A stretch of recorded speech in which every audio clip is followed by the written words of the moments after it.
In 2003, Lego was one of the most famous toy companies on Earth. It was also running out of time. Sales had fallen by 26%. The company recorded a pre-tax loss of 1.4 billion Danish krone. Warehouses were full of products retailers could not sell, and years of uncontrolled expansion had buried the business beneath debt, complexity, and confusion. One internal estimate suggested that Lego could run out of cash within months. This was not a forgotten brand crushed by a new technology. Children still loved the brick. Parents trusted the name. Millions of pieces were still clicking together every day. The company had nearly destroyed itself while trying to become more than Lego. And the person asked to save it was a 35-year-old outsider who had never run a company. The story began in Billund, Denmark, during the Great Depression. Ole Kirk Christiansen was a carpenter. When demand for houses and furniture collapsed, he began making small wooden products that families could still afford: ladders, ironing boards, cars, yo-yos, and wooden ducks. In 1932, he committed the workshop to toys. 2 years later, he combined the Danish words leg godt, meaning play well, and created the name Lego. The company's earliest years were marked by hardship. Ole Kirk's workshop and home had already burned in 1924. Another fire destroyed the toy factory in 1942. Insurance could not cover the loss, and walking away would have been reasonable. Instead, Ole Kirk borrowed money, rebuilt in Billund, and protected the jobs of his employees. His standard was carved into a wooden sign: only the best is good enough. It was not advertising, it was an operating rule. After the Second World War, Ole Kirk made a decision many Danish toy makers considered reckless. He invested in plastic injection molding technology. The company introduced automatic binding bricks in 1949. They were colorful and reusable, but the early hollow bricks did not grip one another securely. Models could fall apart too easily. Ole Kirk's son, Godfred Kirk Christiansen, believed the solution was not simply a better toy. It was a complete system in which every element could connect with every other element. In January 1958, Lego filed a patent for the stud-end tube design. Tubes beneath each brick created the precise clutch power that made structures stable while allowing them to be rebuilt. That tiny engineering decision became the foundation of an empire. A brick made decades earlier could connect with one made today. New sets did not replace the old collection. They increased its possibilities. Lego was no longer selling individual toys. It was selling an expandable language of play. The system spread rapidly. Godfred developed Lego Town Plan, giving children roads, buildings, vehicles, and a world they could reorganize. Wheels arrived. Trains followed. In 1968, Legoland Billund opened beside the factory and welcomed hundreds of thousands of visitors in its first season. The minifigure arrived in 1978. Its simple face and movable body gave every model a story.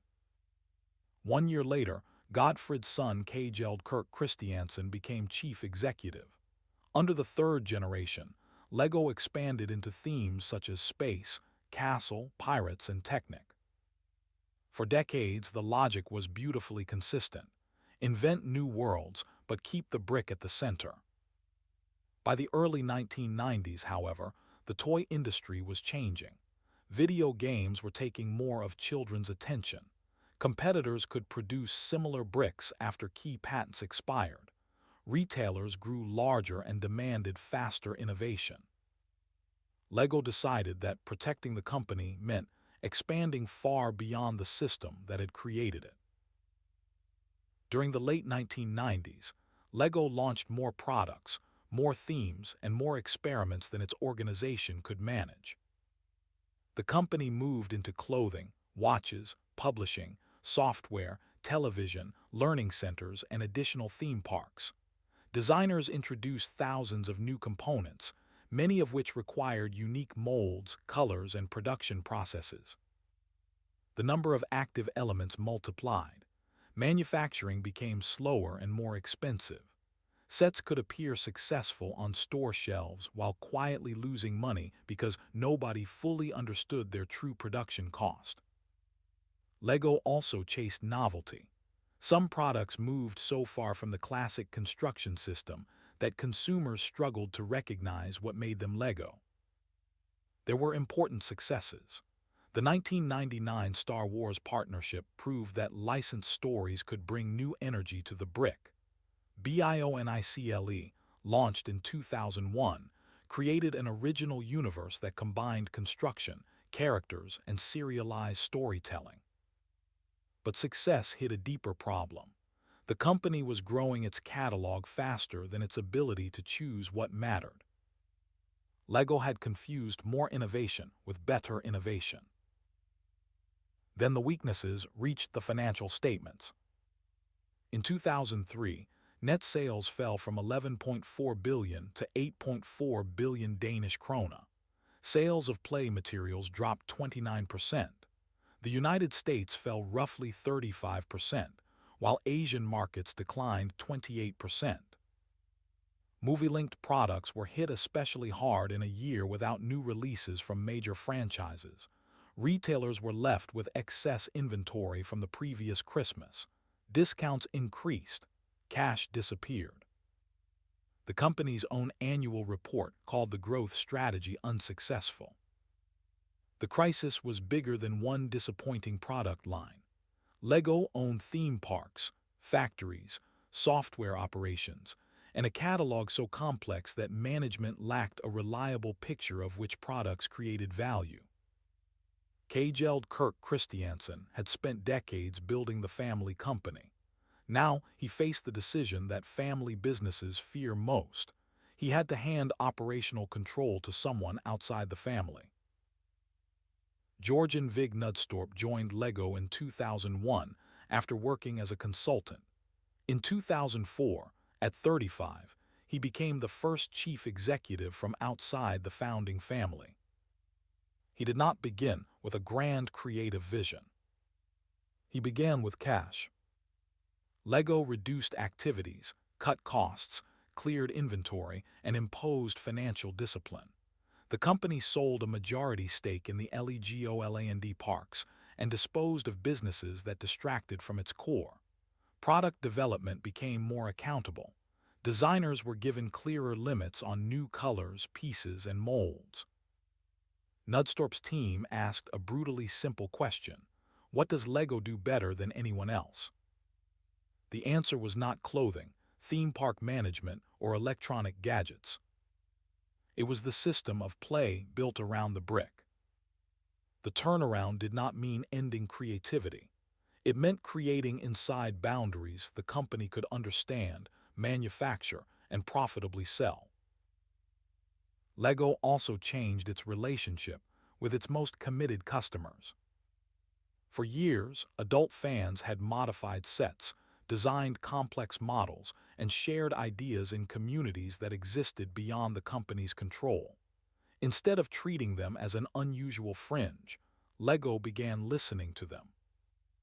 The company tested products with fans, invited outside ideas, and learned that the brick did not belong only to children.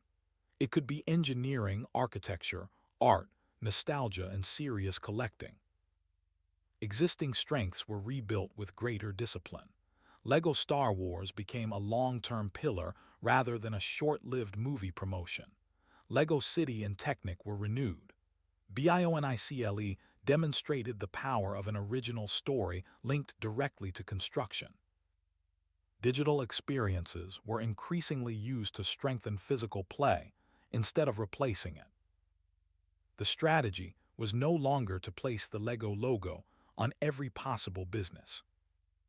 It was to make the Lego system relevant to more kinds of builders. The results arrived quickly. In 2004, aggressive restructuring reduced costs by more than 1.5 billion Danish krone. The following year, Revenue increased 12%. Lego reported a net profit of 505 million krona, compared with a loss of 1.9 billion the year before. The company had moved from survival to stability. Then it began growing again. In 2014, the Lego Movie turned the company's central idea into a global story. Instructions can build something impressive, but imagination makes the system limitless. New themes reached adult audiences. Architecture, ideas, icons, complex vehicles, flowers, art, and major license partnerships made building socially acceptable far beyond childhood. Lego did not win by abandoning the physical brick for the digital world. It won by making the brick more valuable inside that world. By 2025, Lego reported record revenue of 83.5 billion Danish krona and operating profit of 22 billion. Its products were sold in more than 120 countries, supported by new factories, expanding retail experiences, and a catalog built for children and adults. The distance from 2003 was extraordinary.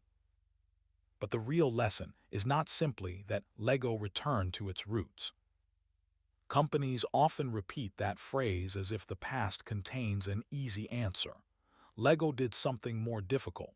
It identified the principle beneath its history, then rebuilt the organization around it. The principle was the system, a limited set of compatible pieces capable of producing unlimited ideas. Before the crisis, Lego expanded by adding complexity. After the crisis, it learned to grow by increasing possibility without losing control. That distinction saved the company. Lego's greatest comeback was constructed the same way as its greatest models. First, the company took apart what no longer worked. Then it found the pieces worth keeping. It rebuilt around a strong foundation, one decision at a time. The brick survived fires, war changing childhoods, video games, and a crisis created by Lego itself. Not because it never changed.